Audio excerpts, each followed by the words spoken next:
Welcome to the Dragon Difference podcast. I'm here with LOCS Superintendent Heidi Mercer, and we're here with Elementary Teacher of the Year, Shelby McCumber, the Lake Orion Community Schools Elementary Teacher of the Year, but also the Oakland County Elementary Teacher of the Year. Yeah. Hi, Shelby. Hi.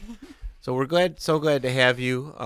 Obviously, we're curious about your journey. Can you kind of take us back to your roots and why you wanted to be a teacher and growing up kind of into that profession? Yeah, being a teacher is something that I've always wanted to do. I really enjoyed working with, my friends at the time and when I was, in school and working with them, being able to take something that I had learned and explain it in another way and really helping other people understand it. And even when I, was working with groups in high school, and even beyond that, I was like that getting that aha moment, and I was like, oh, like I'm kind of good at this. Like I could do this. My mom was also a teacher too. She taught high school television and radio broadcasting, which is kind of a very niche field to teach in, but she just talked about, the impact that she had on kids, and that even though it's a tough job, like it's something that she really enjoyed, and she had, students coming back and saying how much they helped her and things outside of teaching. And so I knew I wanted to go into teaching. So when I went to Saginaw Valley and I played soccer there, they had one of the best teaching programs in the state of Michigan. And so I kind of went through that, and everything that I did just reassured me that this is the career path that I wanted, and I really enjoyed it. It's a career path that you can have a ton of enthusiasm. You could be cheesy, you can be corny, you can really dive into the things that you love and make other people love them. And so those are all the things that I love to do. And then just jumping in right away, I got a job. I finished a student taught actually here in Lake Orion in Carpenter. And then I got a job right out of college, even though I graduated in December, which was kind of crazy. So I jumped right into it, started in Waterford, taught in Waterford for about a year and a half. And then I came to Orion Oaks, and I've been at Orion Oaks. I was in third grade and then went up to fourth grade.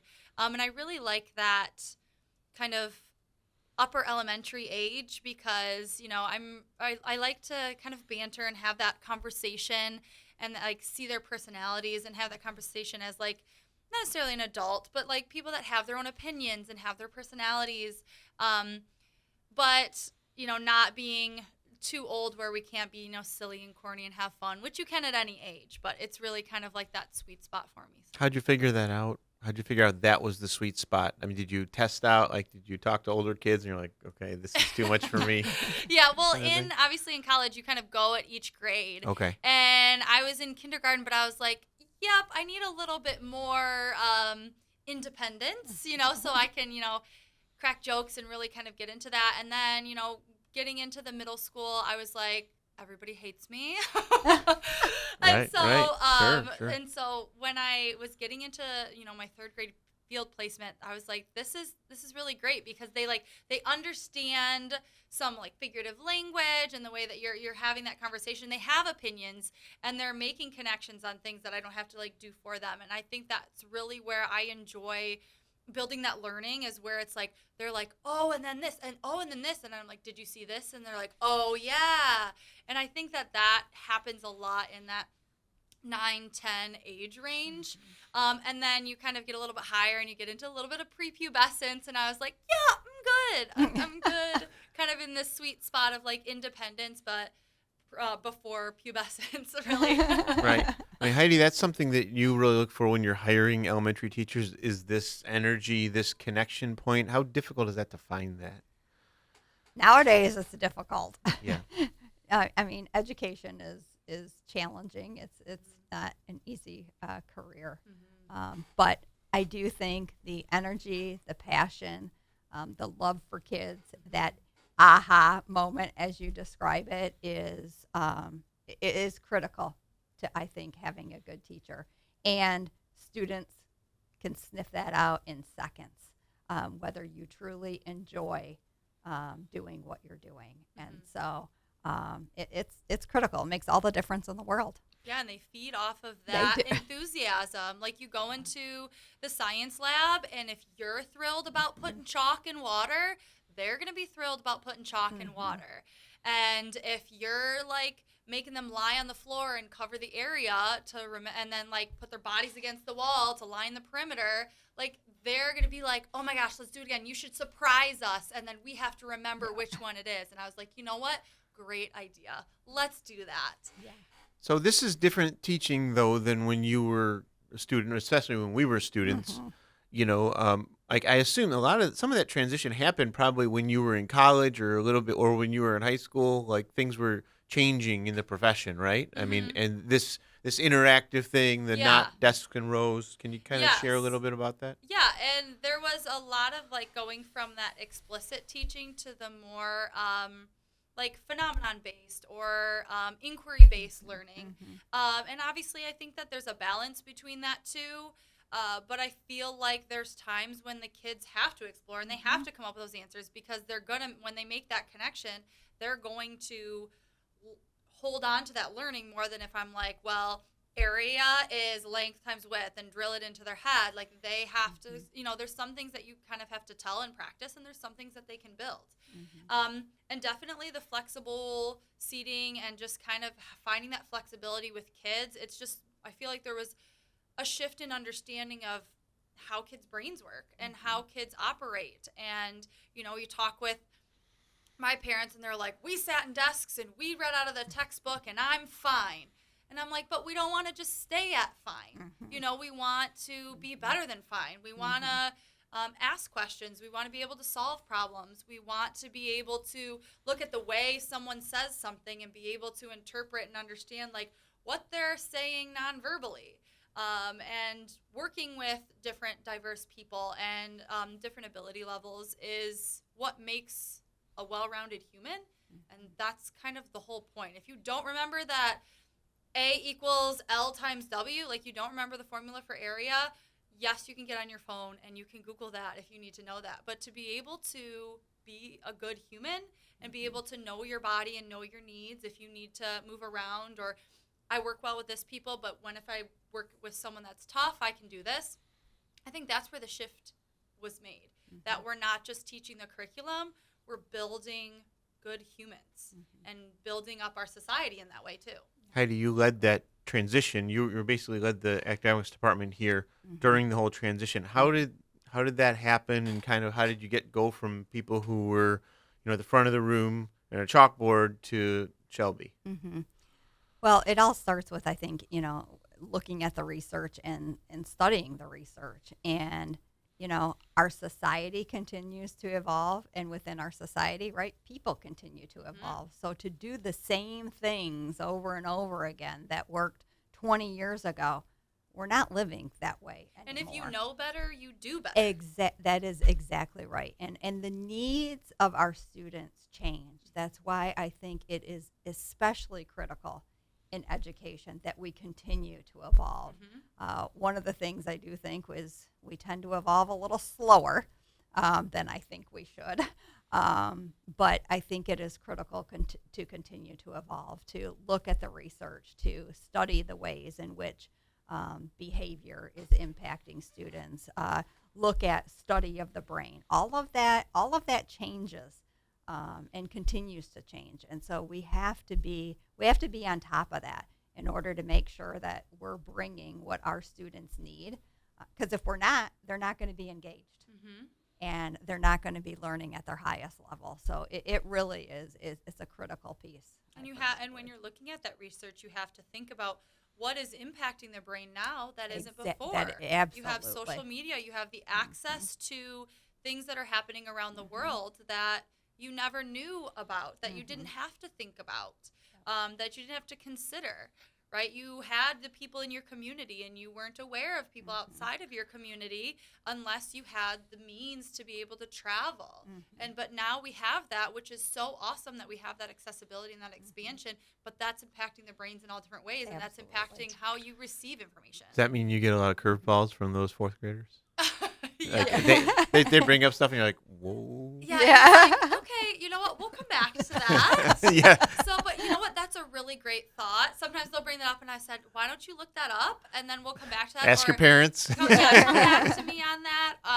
Or even, different, books are being published differently. So then Sure, there's different sure. topics and different conversations. And even some of the books we're reading now, they have to think about, maybe there's things that are happening to the characters that some of them maybe experienced and some of them didn't, but they all have access to it. So it's just being, again, back to knowing how that impacts your brain and your experiences and being willing to work with and be empathetic to different types of people. Technology happens so fast and it changes so fast. Are you learning from students sometimes what the technology is, and then you got to go on your own and figure some of that out? Well, in fourth grade, they're mostly like, okay. did you see this meme? Okay.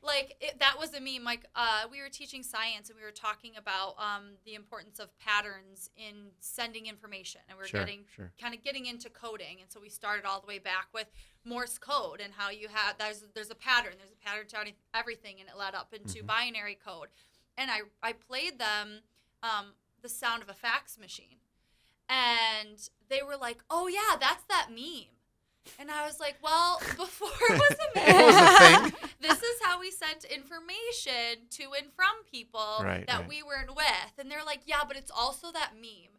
And so it's making that connection that, like, some of the things that they're seeing came from something else. And so the more that you know, like, where stuff comes from, that just expands your knowledge even more. So I think that we're kind of in technology, we're kind of learning together, but they pick it up so quick. They're learning we have our economy fair, and they're making digital advertisements, and they're showing them off, and they're thinking about different ways to advertise with paper. But then a girl said, well, my bus driver let me get on the mic on the bus this morning and encourage everyone to come by from my store tomorrow. Oh. And I was like, that's so cool, because you're realizing, and then we connected it to Positivity Project, like, if you're enthusiastic about your product, other people are going to be enthusiastic about buying it. So, and they're like, I had to be enthusiastic and get on there. So, definitely that technology piece we're kind of learning together, and I'm making some connections for them, and they're definitely taking that and kind of taking it to the next step as well. Heidi, there's more on teachers in general, but elementary teachers especially, than there ever has been before, because of all of the things they have to deal with outside of the curriculum, but fit it with the curriculum. And Lake Orion continues to try to evolve its curriculum by doing pilots and stuff like that, and even seating and furniture and stuff like that. How do you kind of try to balance that so that the teachers don't have too much on them, but at the same time we're progressing? Yeah, that is one that is sometimes difficult to balance, because, like I said, I sometimes think that just public education in general moves too slow for what our students need. But it does come down to a balance, because especially elementary teachers have a lot that they are dealing with. They, elementary teachers are teaching all of the subjects and have their kids, all day. So it is very different than secondary. I think the thing that we look at oftentimes is that some of these ideas come from teachers themselves, that they, say, what, we've experienced or heard about this particular new curriculum, or we've been using this for a long time. It's working here, but it's not working there. Could we try, something different? So it's about, hearing from the classroom teacher, I think, is very, very critical. They're the ones in the trenches, what's working, what's not working, and when it's time for a change. And then when it comes time for that change, making sure that we are providing the support. We do our due diligence. We do pilots before we adopt a new curriculum, and making sure that we're testing it out. And teachers are involved in that whole process and work to make that decision, and then making sure that we provide the support after as well. Shelby, how important has it been for collaboration, either with colleagues or with a mentor relationship where someone mentored you? How important has that been to kind of your career and development? Yeah, well, if you can't tell, I'm a major people person, and I love working with people and talking with people. Have more energy next time. Please. Right, yeah. Please. We need some of that. Yeah, I'll turn it up a little bit next time. I love working with my grade level team. It's so important to me to have a team that I can go to that I can say, like, okay, are we on the same page with this? And as much as everyone has their own variations and doing what works for them, like making sure we're on the same page, planning together, saying, okay, how could we, okay, this didn't work for me. How did it go for you? Well, what did you do that didn't work? And then starting in my educational career, having a mentor to be like, okay, well, once you know, do this assessment, here's how you can actually use it to your benefit. Andrea Mady was a great mentor to me, and she's, you know, gone up the ranks and being mentor to more people, which I think is a great position for her because she's just so kind and genuine in the way of like, you know, supporting you. You did such a great job. Now here's the next way that you can improve that. And, you know, that's what I hope to do with my students and with other colleagues as well. And new teachers that come in that I'm able to work with, like, here are the great things and you're continuing to do great, but then you could even do this as well. And I think that's how we become better, is to be being open to those new things and being open to feedback when we're trying new things, to be able to collaborate in that way and hear from other people that are doing it in that different way and be vulnerable and say, hey, this didn't work. Or, hey, I'm trying this great thing. This was so cool. I tried it a little different this time. Maybe you could try it that way too. And I think that's a big part of collaboration in teaching, because you're going to burn out even faster if you're, you know, in your door with your room shut and you're with 26 kids for 8 hours. Like you said, in elementary, you're with them all day long and you love them, but like, Sure. yeah, that's a long day sometimes. And so Right. you need that adult support, those other people that are doing the same things as you and feeling kind of that same way.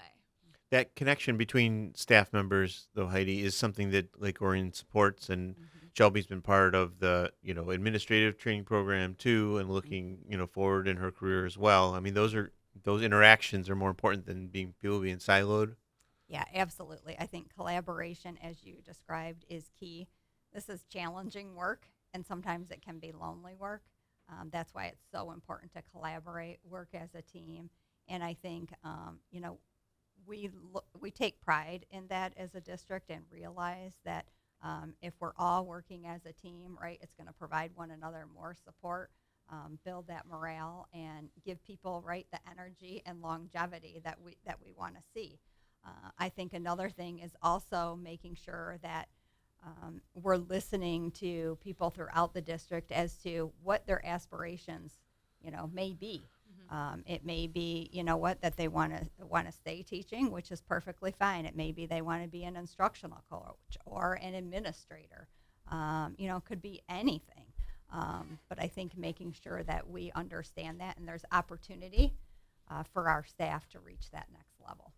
It's interesting, the dynamic of how the ecosystem of a school district, right? And everyone has a different role, but they all support each other and they interact. It's not like people are doing one job and it doesn't interact with anyone else's job, and that's kind of the unique things. You talked about at the beginning about the fun and everything like that. You're known for your costumes and your dress up and your characters and stuff. Is that something that did you have to, like, when you first started that? Did you dip your toe in the water?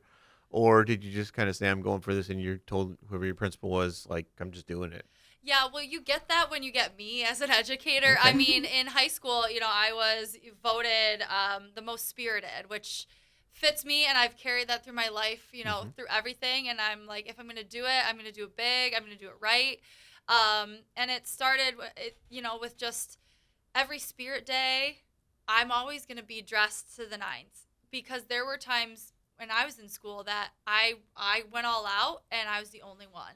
And I was like, there's not going to be that kid. If they want to get into it and they want to have fun, I'm going to be right there with them. Like, they're not going to be the only one. And even some of the teachers, they'll walk by and they're like, okay, I just had to pop in to make sure you were dressed up too, so I could dress up. They're like, I knew you'd be dressed up. I'm like, yep, I'll always be dressed up. I'll always be fully in it. You know, King George, that just kind of came out of like, oh, we're going to do this taxing event. And I'm like, how fun would it be if he actually like showed up and was like yelling at them? And I was like, I'm in. Yeah. And I'll do that. And then so with our new curriculum this year, we had the Middle Ages unit. And so it was all about the medieval times, and we were learning about knights. And I was like, all right, who's got a knight's costume? And so I wore a knight's costume the day we were learning about knights, and talked about the chainmail, and we talked about how that's, you know, protection, all those kinds of things. And I just had a student bring in, they're like, I have two of it was like kind of like a tri-tipped pirate. It could be like a pirate hat or like a colonial Sure. militia hat, which Mhm. we also learned American Revolution. They're like, the student brought in, he goes, I figured you'd find a way to use that. So they know Yes. He's like, I have two, and I thought you would find a way to use it. And I was like, yes, I will, because you have to love what you do. And even if you don't, we talk about kids that aren't struggling with reading, and they're like, it's so boring. It's like, okay, start by finding something interesting in it, and then build on that. And if you then that will build into making learning so much easier and so much more fun. So yeah, I have that spirit just comes with me wherever I go, and yeah. Is it outside of the classroom too? Oh yeah. I go full costume. Me and my husband and my dog definitely dress up every year. Make sure I'm at trunk or treat and helping with those. Yeah, putting on parties and decorations, and I mean, yeah, I'm full enthusiasm, full in it. You have a spirit day. You have a party theme. Like, I'm in. Earning the Oakland County Teacher of the Year is a great honor, and I think that you stood out to them because of this energy, and they've seen that, and they heard about the passion that you have. When you got up there to give the speech, I mean, it was very passionate, and I think the people in the room, when we were there, we saw them respond to you. We've seen a lot of those speeches, and people say thank you, whatever. But you seemed like you were engaging the people. Was that something that was kind of intentional, that you're talking about the profession as a part of the speech, not just yourself? Yeah, I feel like sometimes when you talk about teaching, it's very easy to get cliche. And like, oh, we do it for the kids. And like, yes, but like there's so much more to loving this job and to doing this job. And that's kind of what I wanted to highlight, like what gets you there, the people that support you, the times where you're like, I couldn't get through to this kid. Like, how do I go on? That there's those moments, and that's part of being a human, and being a teacher is being human, but still continuing to do that and bringing that joy and bringing that energy is what keeps you wanting to do this job, because it can be tough, but you can have that joy with your coworkers, and you bring joy, and they want to come talk to you about about what they're struggling with. They want to come to you about new things. They want to follow you if you're leading a committee. And the same with the students. They want to be as excited about weathering and erosion as you are. And so I really wanted that speech to, highlight all the great things that everybody's doing, and everybody does it in a different way, but also bring, my enthusiasm and the real to this job and what it really is, because it is, yes, all the cliche things are true, but we hear it a lot. And so I wanted to, speak in a way that is, don't normally hear of a speech given for an award ceremony. Absolutely. As we wrap up here, I mean, Heidi, we have obviously Shelby as the Oakland County Teacher of the Year, and we have Eric Mearshart as the State Teacher of the Year. These are the things that you're looking for as a superintendent, right? These are the people that exemplify our district and kind of what we are, right? Absolutely. And I mean, this year we've knocked it out of the park Yeah. with these awards. It has been amazing. But it just goes to show you that, that yes, you've achieved this award. Same thing with Eric. But I think it really is representative of many of the staff members across the district. And I think for public education, it is really crucial that we have people who are passionate and who are dedicated to students, and not only the teaching and learning of students, but to being in it for the impact and wanting to truly make a difference in the lives of others. That to me is really, really where it's at. And so to have these awards be given to two teachers in our district, I couldn't be more thrilled, because both of you are absolutely deserving. And again, it just shows that we have wonderful people in our district that are here to serve our students and others in our whole community. Yeah, we really do. And I think that also comes down to creating that culture of teachers that want to be here, that want to be enthusiastic, that have a safe place to learn and to be better and want to improve. And, with Eric's doing with his, the extracurricular sporting events and wanting to build that in the community, like that comes from a place of a place of belonging. And I think that our district and you have done a great job in making teachers feel like they belong here and making sure that they have that good culture that allows them to, bring out that spirit in whatever wig or game that may look Right, like, yes. and encourage others to do that as well. Well, thank you, Shelby, for being here and being with us today, and we look forward to many more years of you being a dragon. Yeah, thank you so much. This has been so fun. Congratulations. Thank you.